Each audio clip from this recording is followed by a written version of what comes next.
Celebration time, let us celebrate a woman of substance, a legend, beauty with brain, a redefined mother, a woman full of virtues, a true wife and a friend, Mrs. Abiola Kafayat Fashube. Bó bá wẹ mọ́ kó jíire ló pọ́ ilé. Bó bá wá wá fèrè máa jó kó jíire nísàrẹ̀. Bó bá wá wẹ̀ mọ́ mo ní kó jíire. Bó bá wẹ̀ mọ́ kó jíire. Báyà Sádù, aya owó tútù. Mrs. Abiola Kafayat Fashube bá ti jíire abúṣebúṣe. Aya Egba mọ́lísàbí agbọ̀ngbọ̀ àkàlà. Aya àwọn erinjọ́ ogun ọ̀la. Ọmọ Èkó akéte ìlú ọgbọ́n.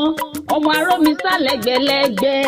Mama Latifat, ìwọ náà ni mo ń perí lọ́wọ́lọ́wọ́. Aya Akim Fashube, aya owó tútù, aya Sádù, mo ní wá jẹ́ mi ní òtè mi. Okú ọdún, okú yẹdùn, òní fọdún eléyìí ṣáṣe mọ́. Èmi ò máa dá tí ara mi jẹ́ lọ́jọ́ tòní o. Ọkọ rẹ ní every 12th of February. Òun ni àyájọ́ ọjọ́ ìbí olólùfẹ́ òun kí n wá bá òun kí. Ó ní Orente wá bá mi kí olólùfẹ́ mi kó bá mi kí dáadáa. Wọ́n bá mi kí kórìn rẹ̀ ó dìde. Bá mi kí délé ọkọ tó fẹ́ láya. Kó tún bá mi kí délé bàbá tó bí lọ́mọ. Mama Latif, aya Akim, ìwọ náà ni mò ń ké sí. Abiola tara tàṣà kó wá jẹ́ mi ní òtè mi. N ò pè ọ́ síkú, bẹ́ẹ̀ ni n ò pè ọ́ sárùn. Ọmọ ọlọ́jọ́ bí tó ní o, Abiola máa dá mi lóhùn, máa jẹ́ mi ní gbèjègbèjọ. Mo ní wọn kì ọ́ bí ológun ẹrú. Orente ó kì ọ́ bí oníwọ̀fà ọgbọ̀n. Orente ó bá ọ délé àwọn bàbá tó bí ọlọ́mọ àtọkọ tó fẹ́ ọ láya. Ọmọ Èkó akéte ìlú ọgbọ́n. Ẹ̀yin lọ́mọ arómisálẹ̀ gbẹlẹgbẹlẹgbẹlẹgbẹ. Èkó akéte ìlú ọgbọ́n. Èkó akéte ìlú ìmọ̀.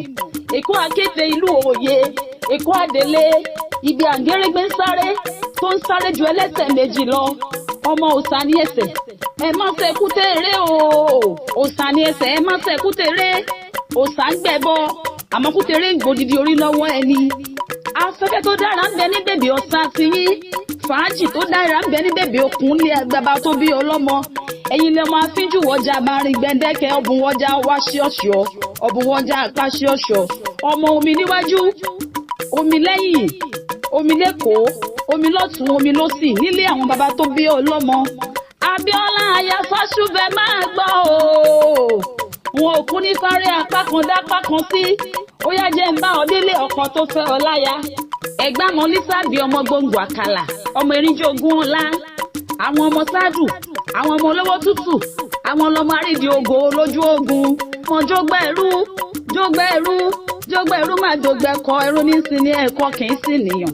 Mo ní kò sóhun tí wọ́n ń ṣe ní Mẹ́kà tí wọ́n ò ṣe lẹ́gbàá aláké tiwọn. Ẹ̀gbá ọmọ lákéjọ bí kò sóhun tí wọ́n ń ṣe ní Mẹ́kà tí wọ́n ò ṣe lẹ́gbàá aláké.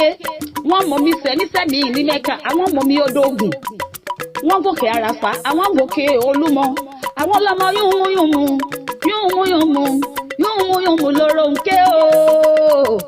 Aya owó tútù, ó ti sọdún tó ní. Ọdún tuntun ìyá sàn ẹ́ sówó. Aya owó tútù á sàn ẹ́ sọ́mọ. Aya Sádù oníròhùn gbé sọnù bí òṣè bí ọmọ. Ìgbálé rẹ̀ ò ní fọ́, àwọlé rẹ̀ ò ní ya. Ọkọ rẹ̀ ní máa sọ pé happy birthday to you o. Aya olóríire, many happy returns.